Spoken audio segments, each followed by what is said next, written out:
Hey guys, Nate Zelensky. Welcome to your Big Game Report. We do this show live every single week. I am actually in elk camp. The normal producer of this show, I'm sure you've heard his name, Devin Menino, usually behind the scenes, producing the show, actually has an elk tag here in Colorado. So I came up and joined him the last couple days. So I'm actually in camp. Can't go live from here, unfortunately. Don't have quite good enough service. So we're recording the show, and then we're going to run to town and play it for you. So again, semi-live. We're a couple hours off, so I apologize about that. But guys, we've been talking sheep and talking big game, kind of everything out there. But tonight and today, we want to talk about the elk rut. Obviously, we're broadcasting here from Colorado, but we get reports from Utah, Wyoming, New Mexico, Arizona, all kinds of places. But again, we want to talk about where the elk are in the rut and kind of, tips and things of how to approach these elk in the rut situation that you might be encountering. So that's the goal of tonight's show. Before we really get started with it, guys, I have to huge thanks to all of our partners here, everybody taking this feed. Obviously, huge thanks to Bowtech, letting us take over their feed and produce this show. But guys, all of our partners here. So wherever you're watching this feed from, huge thanks to our partners for playing it. And again, the idea behind this is education to create success. So our goal is to teach you things, hopefully give you little tips that hopefully you can put into place in the field and create that success, have that harvest that you've been looking for. There's no doubt, even myself, you always run into frustrations, whether it's moving on the animal or shooting or whatever the case may be. The hunting world always has these slight frustrations, so hopefully we can give you tips, things like that, to overcome those frustrations and create that success. So again, guys, I'm your host, Nate Zelensky, and welcome to the show. With that being said, again, we want to talk about the elk rut. Again, home here in Colorado. I've actually spent the last 5 days cruising around, and I'll tell you, I have seen a whirlwind of rut activity, and it's been everything from full-blown rut to no signs of rut, which is kind of crazy. I would say that generally speaking, right here in Colorado, we are slightly seasonally or environmentally ahead of schedule. We always look at temperatures, snowfall, look at the leaves on the trees, things like that to kind of understand, again, environmentally where we're at in the seasons. And right now our leaves changed colors, probably 10 days to 2 weeks earlier than they did last year. Some of these trees are still green and some of them already lost their leaves. So generally speaking, we've had a couple snowfalls. We have some leaves changing and off the trees. So we're slightly ahead of schedule there. As far as the rut activity goes, same thing. I've seen some areas where I'd say the animals are ahead of schedule on the rut. But in some situations, I'm seeing it to where we're behind schedule on that rut. So it really is situational. We're going to talk about all those situations and really how to deal with it and how to overcome it. So, to start off, we'll talk about the heavy rut side. So, yesterday I actually went up to kind of where we're going to be doing the sweepstakes hunt right at the end of this week, and I found some awesome rut activity. I found one big bull that is just going crazy, and he has a massive harem. He has a harem that I would say, generally speaking, is almost like the secondary rut. It's usually that later post rut when they gather up a ton of cows, when most have already been bred, and they gather a ton of cows just to look for those individual cows that haven't been bred yet. But this individual bull has about 80 cows. He's got a handful of satellite bulls, everything from little 4x4s to big mature 6x6s. So this big bull is full-blown in that rut activity. He's bugling, he's chasing.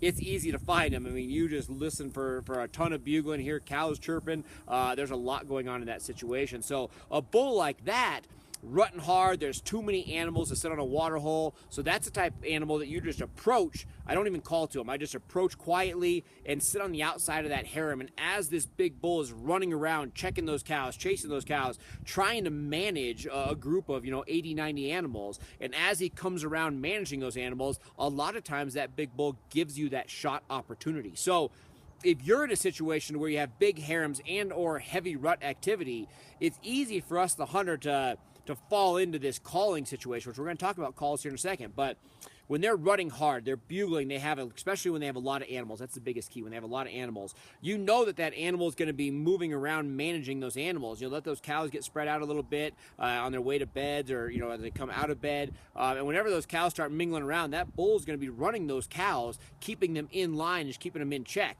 And a lot of times, if you just literally quietly walk up, make sure you're checking around, make sure there's no other eyes watching you, but you walk up just to the outside of that harem, to the outside of that group of animals, and all of a sudden that bull at some point usually will just sneak by you, just trying to manage those cows, and a lot of times offer that shot opportunity. So when I'm in a situation like I was yesterday, where I have a ton of cows, a big harem, a big rut situation, I don't even call at all. I just literally walk up quietly, get myself in those animals amongst them, and as that bull manages those cows, a lot of times I have that shot opportunity. The nice thing about that, they don't even know I'm there. So if something doesn't happen, I can let them go on their way, go to bed, let them do their thing, back off and approach them again in another hour when they get out of bed or the next day, and I don't hurt anything. Once you start calling, they know you're there. The gig's up. So you either have to make that opportunity happen or it's lost a lot of times, and you'll take a while before you get that opportunity again. So the sneak up stealth approach on a situation where these animals are running hard is a tremendous way to get it done, because the odds of calling that bull off of 80 cows and satellite bulls is slim to none. He has more than he can already deal with,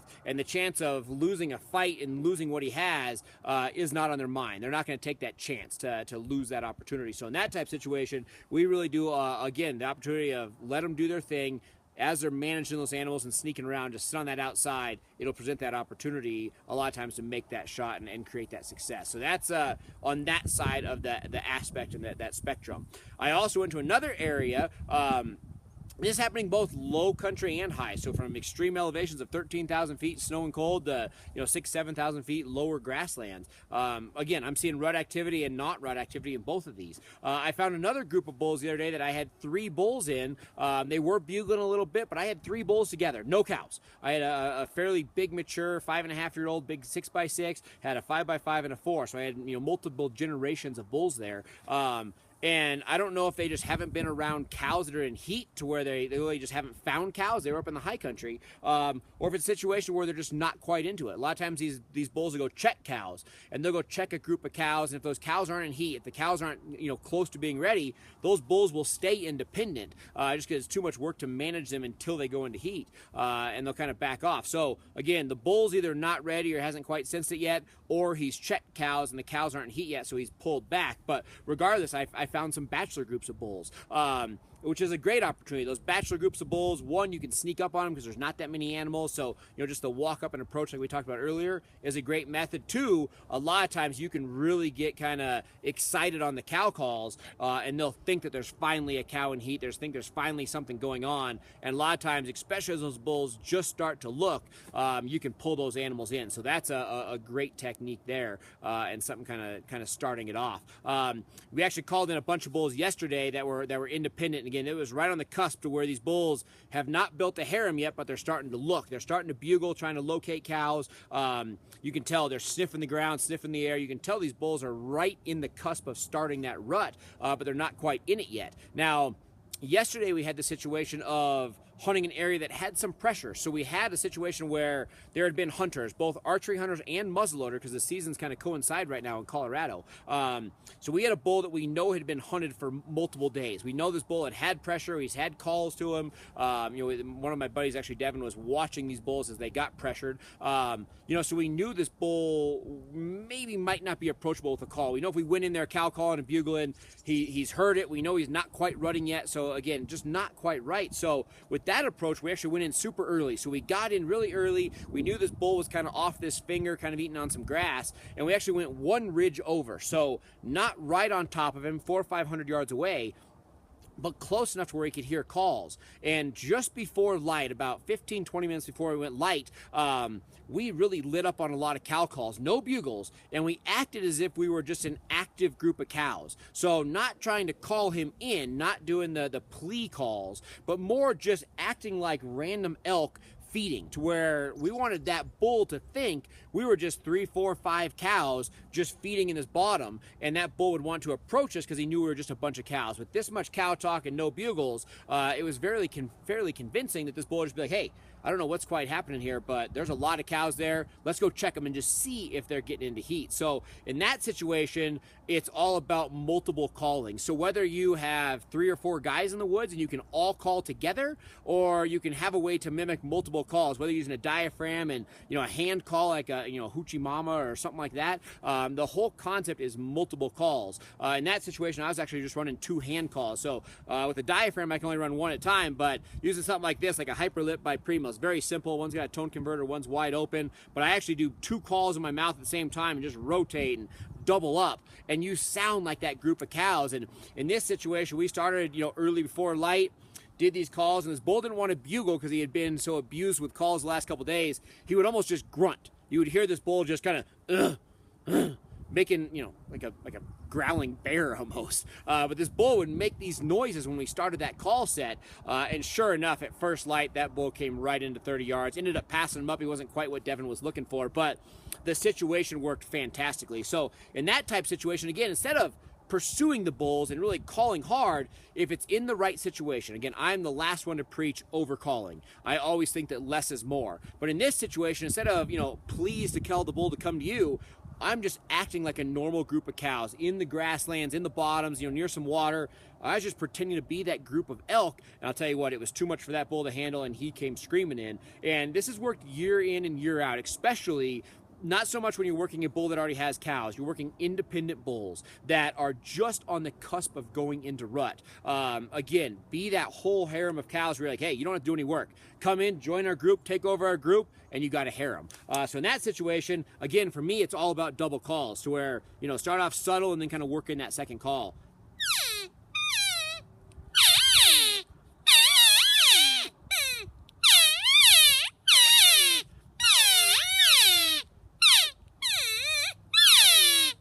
So literally, I just had 2 calls in my mouth, running one on each side of my mouth, touching with my teeth, and I'm working those simultaneous calls. And again, maybe up close to this, close to the camera, it's loud, sometimes it's obnoxious. But when you step away 300-400 yards, and you're pointing them different directions, cupping it with your hands, breaking it up, moving around, it sounds identical to a group of cows that has no fear. No pressure, no worries, no bulls maintaining them. It's just a group of cows naturally feeding, very much to where it sounds just like a group of summer cows. So if you listen to cows in June or July, maybe that just got done calving, you hear these same tones. A lot of calf calls, a lot of high-pitched calls. And again, not the whines to pull those bulls in, more just the subtle calls. And it just sounds like an active group of cows just feeding. And I'll tell you what, it pulls those bulls away. As long as you don't pursue, as long as you're not, pushing to try to, again, activate that bull. You're just trying to mind your own business. I'll tell you what, that technique works. Set yourself up 300-400 yards away. You don't want to get too close. You get too close, it blows the whole deal. Just far enough to where he can just barely hear it. He'll start coming in just a little bit to get a little closer hearing, and all of a sudden he's like, man, that's just a group of cows feeding. It's too natural. And they come in to investigate. So that approach has been fantastic. Kind of the middle ground. Let's talk about the group of the bull that is slightly activating on cows. Let's say he's got 4, 6, 8 cows in a harem, but he's not bugling. This is the early stage of the rut, and we see this, especially when temperatures are high. We see this a lot where you have a lot of hunting pressure. And this is a situation to where I would say 90% of the hunters that I talk to are telling me and telling the general public they're not rutting.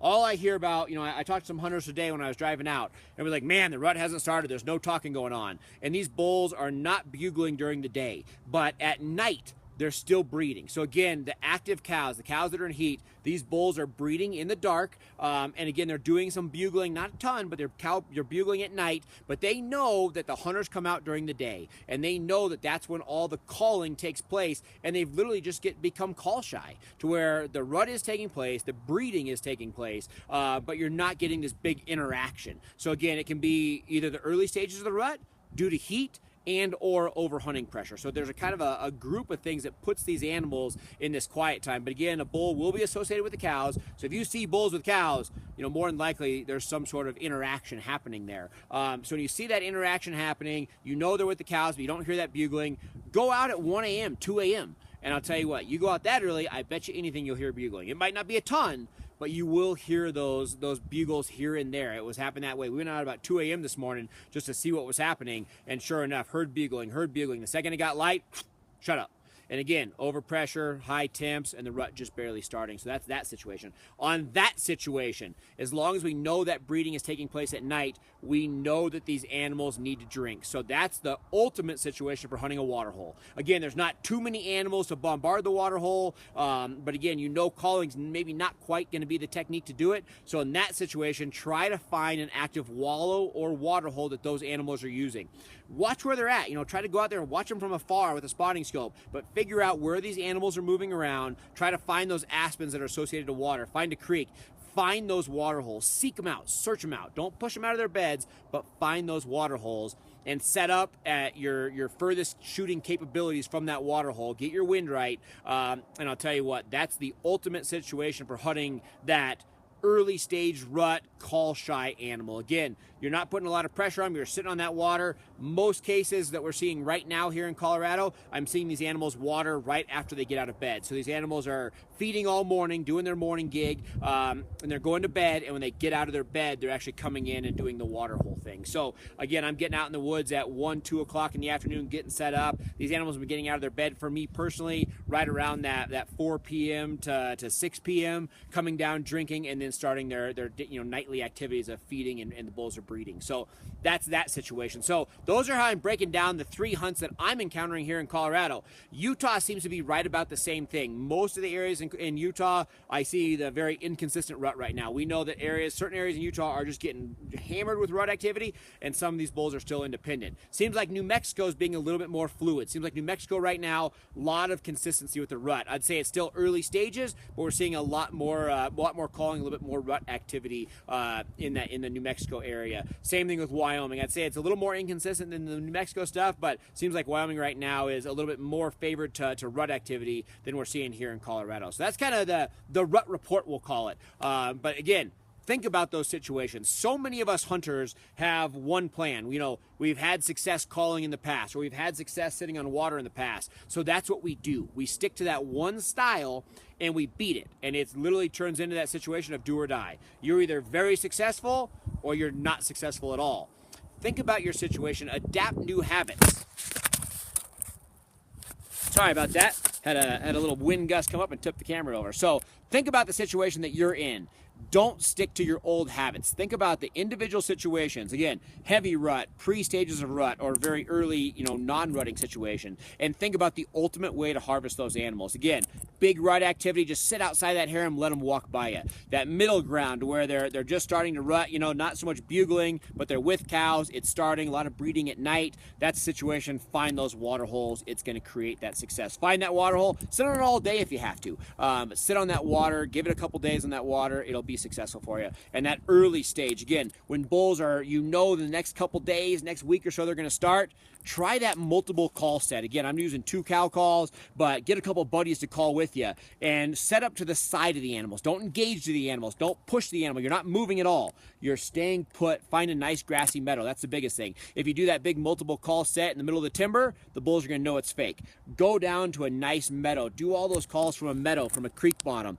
That's the type of situation that's natural. The bulls know that's there. They know that's where the cows would be. Everything lines up to be that ultimate situation, and it's going to create success. So again, guys, I'm your host, Nate Zielinski. I hope this helps. I'm actually going to be in the woods here in about an hour, and hopefully doing some of these tactics to create success when I'm out here with Devin. So again, hopefully while you're watching this, I'm out there getting it done. But we'll find out. Again, we got a lot of bulls. Just got to line up the right situation, and again, hunt it smart. Not going to push them out. Just wait for that right time and capitalize at that right time. But again, huge thanks to Bowtech Archery, all of our partners taking this feed. Again, guys, I'm Nate Zielinski, and again, hopefully this education helps you create more success in the field. I know we're going to have a lot of stuff coming up from the sweepstakes hunts and a lot more updates. But again, guys, that's your update for Nate. For tonight, I'm Nate Zielinski. We'll see you soon.